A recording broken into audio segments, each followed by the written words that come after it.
Oklahoma voters have been lining up since Friday to fill out their ballots. Some waited in line for hours to cast their vote, and today, more of the same. Good evening, I'm Dave Morris. And I'm Angie Bruss. We will have live updates here at newsok.com at the top of every hour from now until 10 this evening.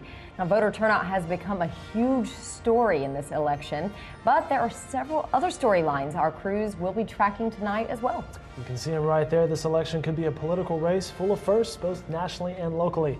Here in the Sooner State, we could have the first ever fully Republican Senate in Oklahoma political history. In addition, we will be tracking the local results from the U.S. Senate race, the Corporation Commissioner's race, as well as the race for Congress and, of course, the presidential election. We have crews scattered across the state, keeping a close eye on the results. They will be filing video updates, online articles, and discussing the races through online chats. Our team of reporters have already started updating us on the results. The latest polls are showing it looks like Kentucky has gone McCain. It has, and Vermont has gone Obama's way. It's really early in this race, but you can find all these results on newsok.com. There is a banner at the top of the page. Simply click on that and you can find a lot of interactive maps with all these results. Now, both Senator Jim Inhofe and his opponent Andrew Rice stopped by our studios last week. We asked each candidate about the progression of the race as well as what they had done to distinguish themselves from their opponent in the 2008 election. He was running for the state Senate. He said, in words to this effect, "My views are not consistent with the views of Oklahoma, but they are with my rather liberal, multicultural district that I'm running for in the state Senate." So there is the biggest difference that's out there. Oklahomans really want bipartisanship. They're not, our voters, our people are not real party people. They're not necessarily rah-rah Republicans, rah-rah Democrats. And they're looking for someone in the tradition of David Warren or Henry Bellman and others to work well with both sides. Now we turn our attention to the national stage. All eyes are on the presidential election. No matter what the outcome, the decisions voters will make will be historic. What should you be watching for during this election? As you might expect, Ed Kelly, editor of the Oklahoman, is standing by with reporters Chris Castile and Mark Green in Washington. Ed, take it away. Thanks, Dave. To set up this historic election night nationally are our D.C. All-Stars. Chris Castile, chief of the Oklahoman's Washington Bureau, and Mark Green, national editorial writer for the Oklahoman. Gentlemen, the polls, as you know, have closed in many states on the East Coast and are starting to do so as well here in the Central Time Zone. Give us a handful of storylines we should be looking for as election night begins in earnest now. Well, I think maybe the main presidential storyline, or at least one that I would pick out, is whether John McCain can pull the inside straight that people have been talking about the past few weeks and win all of those Bush states that Barack Obama has been threatening in for the past few weeks. States like Virginia, North Carolina, Florida, Ohio, even Indiana. If McCain has any chance to win the election, he's got to be able to hold those states that George Bush won in 2004. Another storyline on the presidential level would be Pennsylvania as the president maker, I would say.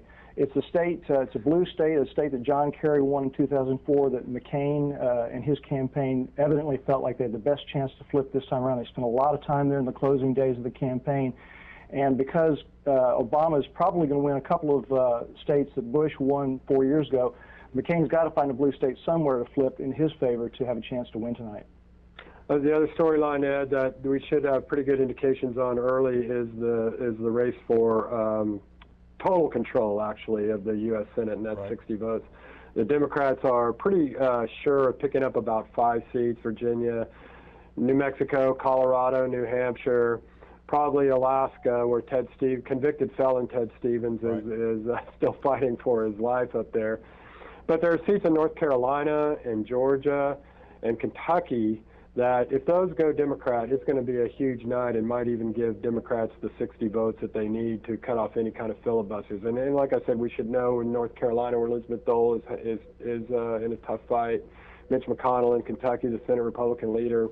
If those stay in Republican ranks, then it'll probably not be that huge night for the Democrats in the Senate or the House, maybe, at least not as big as some Democrats are hoping.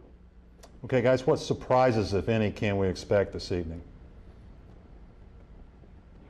Well, I would say that it'd be a surprise if Mitch McConnell lost in Kentucky. He's been in a very tough race, but the recent polling seems to have showed him getting a little bit of a cushion against the Lieutenant Governor, Lunsford there. Another surprise, I would say, on the Republican side would be if John Sununu somehow came back from the dead in New Hampshire and beat former Governor Shaheen up there. Yeah, and I think it would be a surprise if Senator Obama won some of the states like Ohio, if he wins it, if he were to win it big, or even Pennsylvania if he were to win it big. I think some of these states are going to be a lot closer than people might expect. Even Virginia, which both has been a major battleground for the last few weeks. I just expect close races in some of these big determining states. Okay, Chris, Mark, thank you. We'll talk to you later. Dave, back to you. Thanks, Ed. Some of the local races have been heated, and politicians have been out for months hoping to get your support. And while some people chose their candidates long ago, others had a tough time making a decision. So I headed out to ask you what you would say to an undecided voter. What would you say to an undecided voter? Get out to the polls and vote. That's all I would say. Get out to the polls and vote. Make up your mind? Make an educated decision, get all the facts that you can, and then you go in and you pull the handle.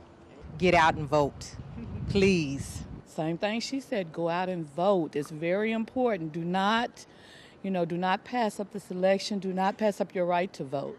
I can't see how you can be undecided. I mean, it's like, what are you waiting for? And obviously polls have closed now, possibly.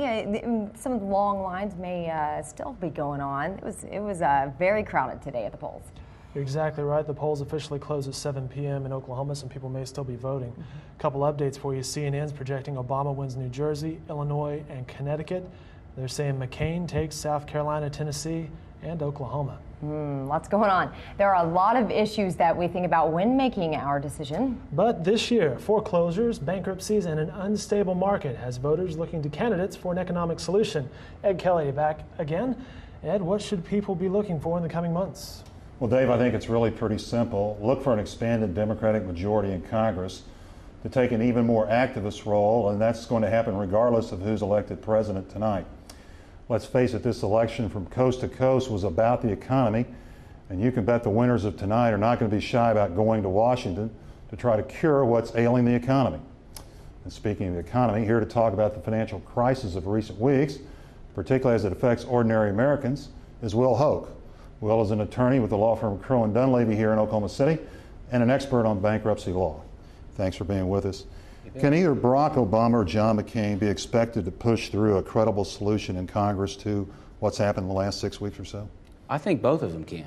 I think the interesting thing about this election is whoever is elected tonight and ends up in Washington needs to gather up the greatest minds in America and focus on the economy and spend the next 2 months convening those minds and coming up with a solution to what ails the economy. On the heels of the mortgage crisis comes a credit card crisis with cardholders being cut off by their lenders on some of their credit. Will this be a problem for consumers, do you think, Will, as we enter the crucial holiday season? I think it will. We've already seen a tightening of credit throughout, whether it's for companies or individuals. The average household carries $9,200 in credit card debt. That's across the millions of households in the United States. And so with that, the markets are tightening. But on the flip side, I don't think that it's really a horrific thing for household budgets to have a limit on their credit for this season. Looking at the future of our economy, the immediate future, it is going to be difficult.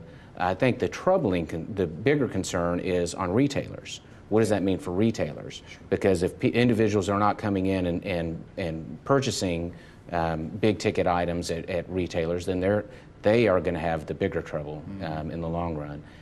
We're already seeing that. I mean, there's reports about Circuit City having difficulties. They're on the edge. They're teetering. And there are other large retailers that are having real difficulty, and we haven't even entered that season. That's true. And so it's going to be interesting, but I think for households, it's really not a horrific situation. You don't want to add to their credit card debt during a time of economic crisis. Right. Good point. Good point.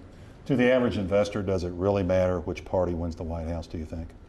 You know, I don't think it does to the average investor. The thing that's interesting is for the average investor, most investors invest through their 401k program at work. And so for the average investor, whether a Republican or a Democrat is in the White House, it doesn't usually matter.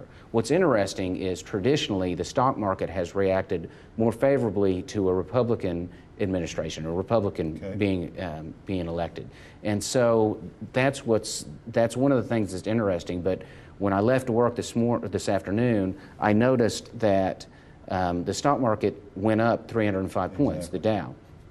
And that's with all of the polling reports that Obama is leading in the polls. So I thought that was a little bit of an interesting change on these events. Now, I do think one thing that you will notice with some investors is that they will have the non-traditional, the non-401k investor. Right. They will probably see with an Obama administration capital gains possibly increase, an increase in the percent on dividends payments, an increase from 15% to a different percentage, and that could have an adverse effect on investing because it has a kind of a devaluing effect on stocks. Right. Will the new president's proposals to steady the economy be overtaken by events out of his control, as we've more or less seen over the last 6 or 7 weeks? You know, I don't think so. I think, again, if we have a president who comes in and focuses on the economy, a lot of our economy problems or economic problems are related to perception. Right. It's individuals that are nervous, individual investors that are concerned about their investments in the stock market, and so that perception goes a long ways. And I do think that if there's a focus of either President Obama or President McCain on the economy and convening the greatest minds to focus on solutions, then I think that we will have a calming effect. You know, you look back at the FDR's administration, and he had, you know, the 2 months between election and becoming president. He focused on the economy, and when he hit the ground running. That so-called 100 days. The 100 days. Right. And the 100 days were brilliant in that it stabilized a lot of the economic crisis that were going on at that time. And I think, you know, here we have a more complicated crisis, but it's also not as big of a crisis as that was. And so I think that if you do have a president that focuses on those issues, then we should be in good shape. Okay. Finally, a little bit closer to home. How will the candidates' differences on energy policy affect our state, Oklahoma, if at all? Well, I think that's actually the most exciting part about this election, because you have two very different candidates when it comes to energy policy. First of all, we haven't had an energy policy in this country in my lifetime. Exactly. And so with the focus on energy, hopefully we will have an energy policy. But I think Oklahoma is strategically placed at this point to act whichever individual becomes president. And what I mean by that is if McCain becomes president, then there's going to be a focus on oil and gas development and drilling, et cetera.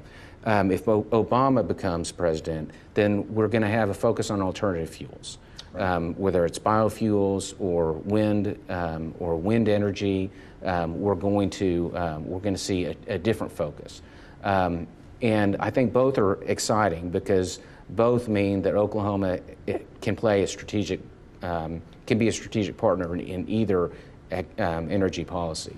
And I'm excited about that for those very reasons. Whichever individual becomes president, we are going to be in a great position to really capitalize on either situation. So whoever wins tonight, Oklahoma becomes a winner. I think that's true. Well, Hope, thank you for your time. Thank you very much. Angie, back to you. Thanks, Ed, and thank you, William, for joining us. Coming up in the next hour, we'll hear from Rinzai Stone on some of the local issues as well as Oklahoma's stance on the national election. But before we leave, let's take one more look at the results. And as we mentioned earlier, McCain has taken Oklahoma. The Associated Press now reporting that John McCain has won Oklahoma and collected Oklahoma's 7 electoral votes. Oklahoma has not supported a Democrat for president since 1964. Neither McCain nor Obama campaigned in Oklahoma.